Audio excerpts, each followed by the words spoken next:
विवेकानंद विद्यालय की तरफ से मैं वी डी सिंह आज आपको जीव विज्ञान कक्षा 11 के 5 चैप्टर के पुष्पदल विन्यास के बारे में समझाऊंगा। पुष्पदल विन्यास अर्थात पुष्प दल विन्यास जो पुष्प शाखा पर लगे रहते हैं तो किस क्रम में लगे रहते हैं, इस बारे में जानकारी हासिल करनी है। तो पुष्पीय अक्ष पर, इसकी परिभाषा है, पुष्पीय अक्ष पर फूलों के लगने के क्रम को पुष्पक्रम कहते हैं। पुष्पक्रम मुख्य रूप से 2 प्रकार के होते हैं, एक असीमाक्ष और दूसरे ससीमाक्ष।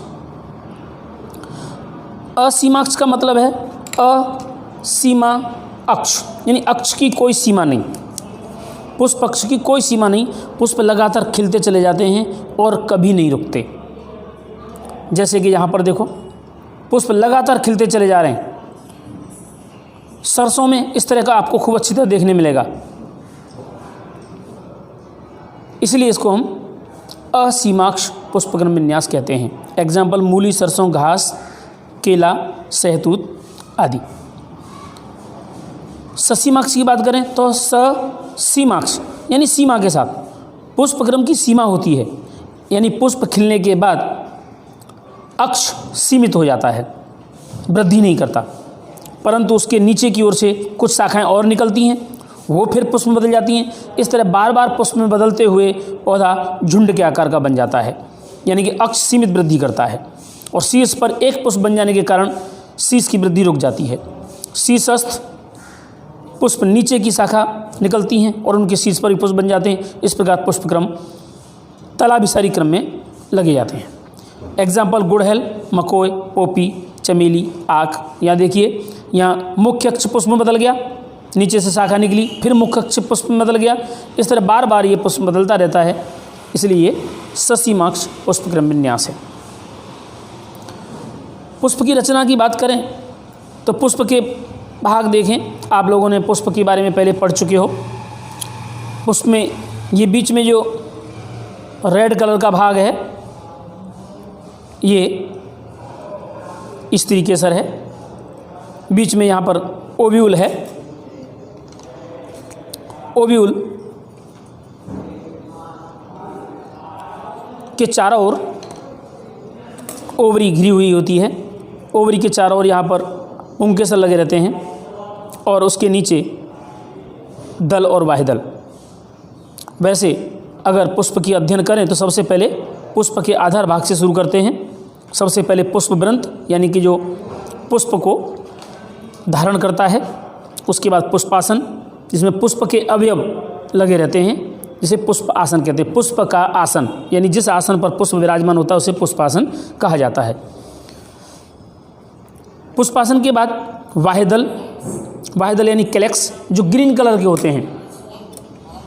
ग्रीन कलर के भाग को जो यहाँ पर ये दिखाया गया है, इसे हम, जैसे कभी कभी आप लोगों ने टमाटर के ऊपर हरे रंग के कुछ भाग लगे देखे होंगे, बैंगन के ऊपर खास करके लगे रहते हैं, वो वाहिदल होते हैं, जिन्हें कैलेक्स कहते हैं। दल रंगीन होते हैं, आकर्षक होते हैं, रेड, पिंक, येलो, वाइट, कोई भी कलर के हो सकते हैं।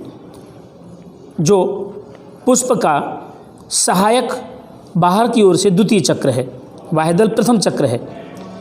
तो ये दोनों सहायक चक्र हैं। और 2 चक्र होते हैं, मुख्य लैंगिक चक्र, जिनमें पुमंग और जायंग।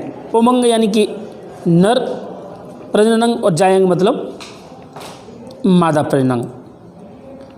अगर ये दोनों एक जैसे दल और वाहिदल मिक्स होकर के दिखाई देने लगे तो उन्हें हम परिदल कहते हैं।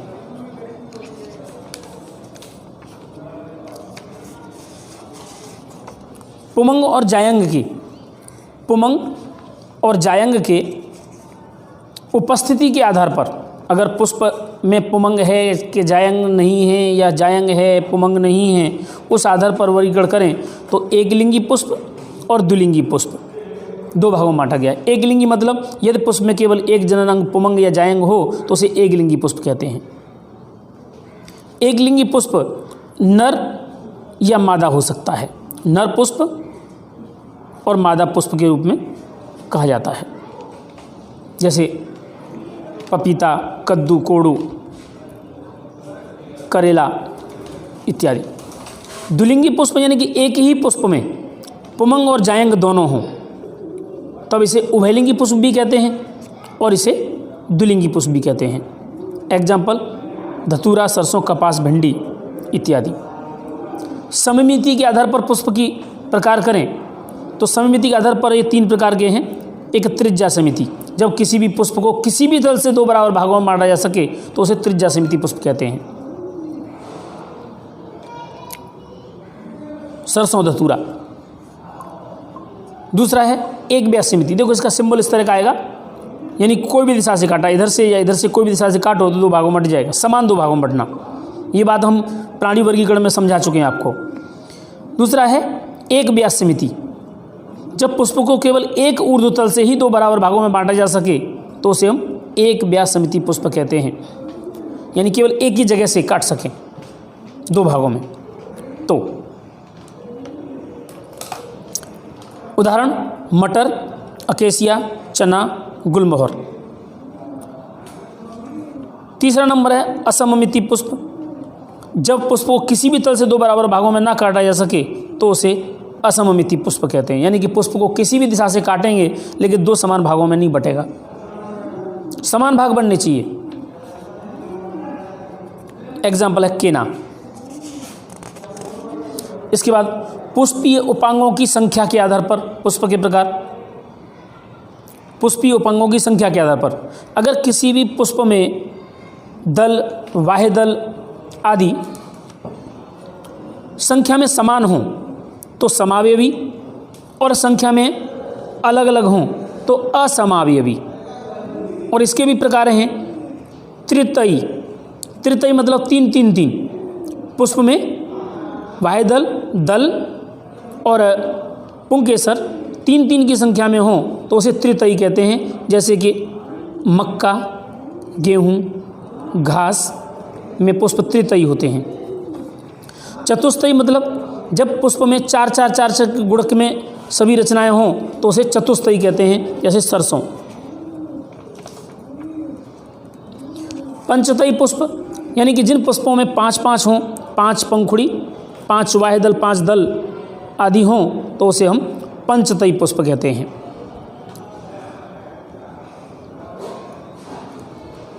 जैसे गुड़हल। सहपत्र की उपस्थिति के आधार पर, सहपत्र की उपस्थिति के आधार पर पुष्प। सहपत्र क्या होता है? जिस पुष्प की कक्ष में, यानी कि जिस पर्ण की कक्ष में पुष्प उत्पन्न हो उसे सहपत्र कहते हैं। अगर ये सहपत्र उसमें है तो सहपत्री, अगर नहीं है तो असहपत्री। जैसे मान लीजिए शाखा है, शाखा पर से यहाँ से एक पर्ण निकला और ये पर्ण की कक्ष में से यहाँ से पुष्प निकला तो ये सहपत्री हो गया। और अगर ये पर्ण नहीं है, पुष्प है अकेला, तो वो असहपत्री हो गया।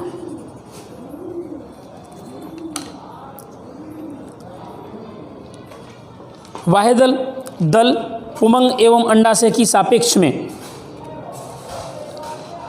स्थिति के आधार पर पुष्पों के प्रकार।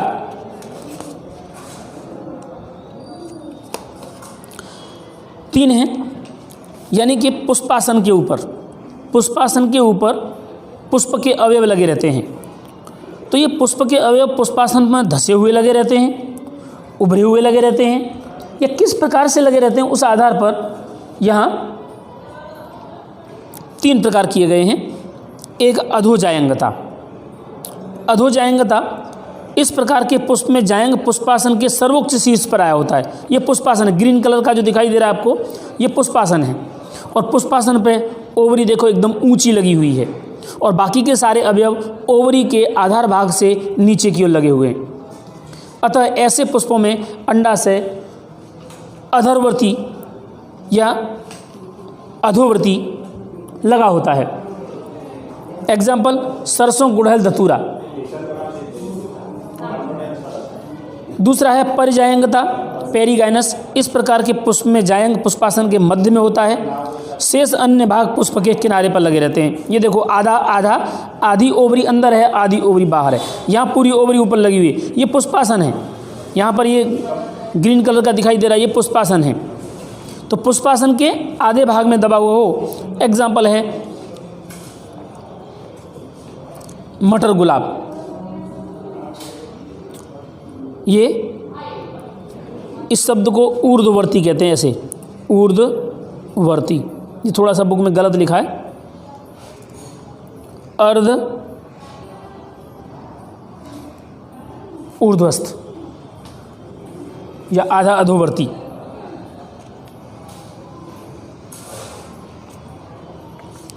तीसरा है अधिजायंगता।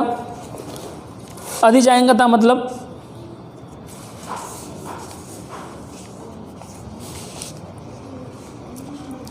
ऐसे पुष्प में अंडाशय पुष्पासन में पूरी रूप से धंसा रहता है। एपिगाइनस अंग पुष्पासन के शीर्ष भाग से निकलते हैं। इनके अंडाशय अधोवर्ती होते हैं। उदाहरण सूरजमुखी, अमरूद, लौकी, गेंदा। लौकी में देखा होगा तुमने, लौकी के बिल्कुल शीर्ष पर पुष्प लगा रहता है, पूरी लौकी अंदर की तरफ धंसी रहती है पुष्पासन के अंदर। ये पूरा पुष्पासन है, पुष्पासन के अंदर पूरा का पूरा ओवरी धसी हुई है और पुष्प केवल ऊपर की ओर से निकलता है। दूसरे इसके पुष्प के भाग की बात करें तो पुष्प की रचना तो तुम लोगों ने पहले देखी ही है। सबसे पहले पुष्प का चित्र बताया था। पुष्प के भाग सबसे बाहर की ओर कैलेक्स, ये पुष्प का सबसे बाहरी चक्र है। ये प्राय हरे रंग के होते हैं तथा कली अवस्था में पुष्प की सुरक्षा करते हैं। ये दो प्रकार के होते हैं, संयुक्त वाह्यदल और पृथक वाह्यदल। अगर सारे के सारे वाह्यदल एक दूसरे से जुड़े हों तो संयुक्त वाह्यदल, और अगर एक दूसरे से अलग अलग हों तो पृथक वाह्यदल। यहाँ पर गुड़हल और धतूरा, और यहाँ बैंगन, टमाटर, मिर्च। बैंगन में देखा तुमने तीन चार वाह्यदल होते हैं, वो सभी अलग अलग दिखाई देते हैं, हरे। दूसरा है दल। यह पुष्प का दूसरा चक्र है। इस चक्र की प्रत्येक इकाई दल कहलाती है। ये प्राय रंगीन व चमकीले होते हैं। ये कीटकों को आकर्षित करके परागण करने का काम करते हैं। ये भी दो प्रकार के होते हैं, संयुक्त दल और मुक्त दल। संयुक्त दल भी जब एक दूसरे से जुड़े हुए लगे हों तो संयुक्त दल, और जब एक दूसरे से पृथक लगे हों तो मुक्त दल। सूर्यमुखी, धतूरा, गुलदाउदी, इसमें संयुक्त दल पाए जाते हैं और बाकी की वनस्पतियों में पृथक पाए जाते हैं, अलग अलग। जब दल एक दूसरे से पृथक हों तो उन्हें पृथक दल कहते हैं। मटर, चना, सरसों, गुलाब, गुड़हल और कचनार, ये कुछ एग्जाम्पल्स हैं। अगर इन दोनों रचनाओं के, वाह्यदल और दल, दोनों की रचनाओं की लगने की व्यवस्था को देखें, एक दूसरे के साथ किस तरह से अरेंजमेंट में होते हैं, तब इसे हम कहते हैं पुष्प दल विन्यास। पुष्प में दलों का विन्यास क्या है, अभी हमने पढ़ा था पुष्प विन्यास, यहाँ पर पुष्प दल विन्यास है। दल या वाह्यदल के कलिकावस्था में लगे रहने के क्रम को पुष्प दल विन्यास कहते हैं। यह 4 प्रकार का होता है। एक कोरस्पर्शी, जब पुष्प की पंखुड़ियाँ, दल एक दूसरे से किनारे से टच लगे रहते हैं तो इसे हम कहते हैं कोरस्पर्शी, सरसों का पुष्प और आँख। दूसरा है व्यावर्तित, जब प्रत्येक दल अपने पास वाले दल के एक ओर से ढका रहता है और दूसरी ओर पास वाले दल के किनारे से ढका रहता है तो इसे हम व्यावर्तित कहते हैं। देखो यहाँ एक किनारी बाहर की ओर, एक किनारी की ओर। गुड़हल के अंदर भी देखा होगा तुमने, गुड़हल का पुष्प लेना, उस गुड़हल के पुष्प को ध्यान से स्टडी करना, हर तरह की चीज़ें उसके अंदर मिलेंगी, कौन सी चीज़ कहाँ लगी रहती है वो भी सब दिखाई देगा। दूसरा है कोरच्छादी। कोरच्छादी, कोर को आच्छादित किए हुए। दल के इस विन्यास में एक दल के दोनों किनारे ढके रहते हैं, शेष दलों के किनारे एक दूसरे से ढके रहते हैं। एग्जाम्पल गुलमोहर, केसिया और अमलताज। यहाँ पे देखिए एक दल पूरा का पूरा अंदर है, बाकी दल व्यावर्तित रूप से लगे हुए हैं। खाली एक दल अंदर की ओर है और एक दल पूरा बाहर की ओर है। इन दोनों को मैं रेड कलर से दिखा देता हूँ। ये पूरा अंदर है और ये पूरा बाहर है। बाकी भी आवर्तित हैं। इसी तरह से एक और है वैक्सिलरी, ये खास करके मटर कुल का है, इसलिए मटर कुल का भी इसे पुष्पदल विन्यास कहते हैं। 5 दलों में ध्वजक दल सबसे बड़ा होता है,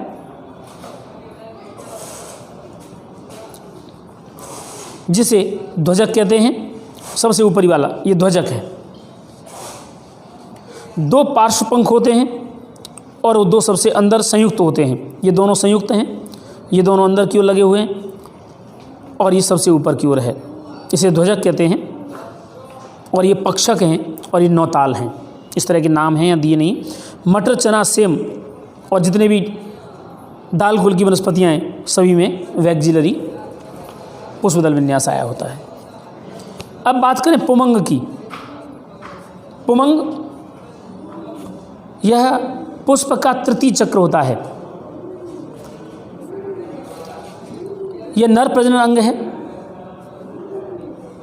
पुमंग की इकाई प्रत्येक पुंकेसर कहलाती है और पुंकेसर के 3 भाग होते हैं। पूरे को कहते हैं एंड्रोएशियम और इसकी इकाई है स्टेमन।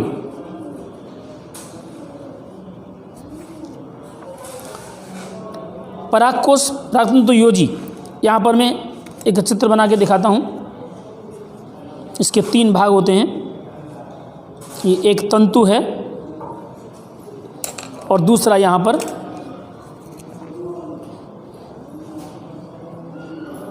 परागकोश होता है और तीसरा तंतु योजी इसको जोड़ती है। योजी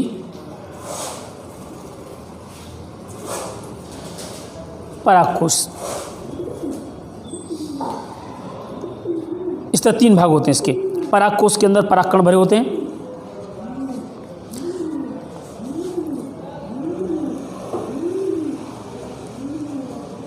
प्रत्येक परागकोश में 4 पालियां होती हैं। प्रत्येक पाली में परागकण भरे होते हैं। इसमें जो 2 पाली दिखाई दे रही हैं और 2 आधी रूप से बटी होती हैं, 4 पाली होती हैं। जब पुंकेसर आपस में जुड़े हों तो ये 3 प्रकार के होते हैं पुंकेसर की व्यवस्था। अगर सभी पुंकेसर पुष्पासन पर एक ही संग में लगे हों, एक ही जगह पर, इस तरह से, तो एक संगी, एक ही गुच्छे के रूप में लगे हों तो एक संगी, मालवेसी कुल के सदस्य यानी कपास वगैरह, गुड़हल वगैरह सब। द्विसंगी मतलब जब पुष्प के अंदर पुष्पासन पर 2 संग में, जैसे मटर का पुष्प, इसमें 9 पुंकेसर अलग लगे रहते हैं, एक संग में जुड़े रहते हैं और एक पुंकेसर अलग होता है, तो ये हो गया द्विसंगी। मटर कुल में सभी में इस तरह के पुष्प पाए जाते हैं। ये पुष्प का भाग है और ये पुंकेसर है। यहाँ पर पुंकेसर 9 एक जगह होते हैं और एक अलग होता है, 9, इसलिए 9+1 कहा जाता है। बहुसंगी यानी कि बहुत सारे संग, अर्थात पुष्पासन के ऊपर यहाँ अलग अलग संग, जैसे एक संग ये हो गया यहाँ पर पुंकेसर में, दूसरा संग यहाँ हो गया, इस तरह से कई सारे ग्रुप बने हों तो इसे कहते हैं बहुसंगी। जायंग यह पुष्प का अंतिम चक्र है। यह मादा जनन अंग है। जायंग में 1 या 1 से अधिक अंडप होते हैं। जायंग के 3 भाग होते हैं, वर्तिकाग्र, वर्तिका और अंडाशय। चित्र देख लेते हैं। ये अंडाशय है, ये वर्तिका और ये वर्तिकाग्र पुष्पासन पर लगे रहते हैं। प्रत्येक अंडाशय में 1 से अधिक बीजांड होते हैं। यहाँ पर बीजांड इस तरह से 1 से अधिक हो सकते हैं, जो चपटे गुद्दीदार बीजांडाशय जुड़े रहते हैं। अंडाशय में 1 से अधिक अंडप होने पर अंडाशय 2 प्रकार के हैं, एक संयुक्त अंडपी और वियुक्त अंडपी। संयुक्त अंडपी मतलब सारे अंडप इसी के अंदर एक ही जगह पर लगे हों तो संयुक्त अंडपी। मटर टमाटर और वियुक्तांडपी मतलब जब अंडाशय में अंडक पृथक पृथक लगे हों तो वियुक्तांडपी। यहाँ पर जैसे ये पुष्पासन, अभी मैंने बताया ये पुष्पासन पर एक अंडाशय है, यहाँ पर जैसे पुष्पासन है, इस पुष्पासन पर एक अंडप ऐसे लगा है, दूसरा अंडप ऐसे लगा है, इस तरह से अलग अलग अंडप लगे हों ये, तो ये बहुअंडपी, परंतु कैसा, वियुक्तांडपी।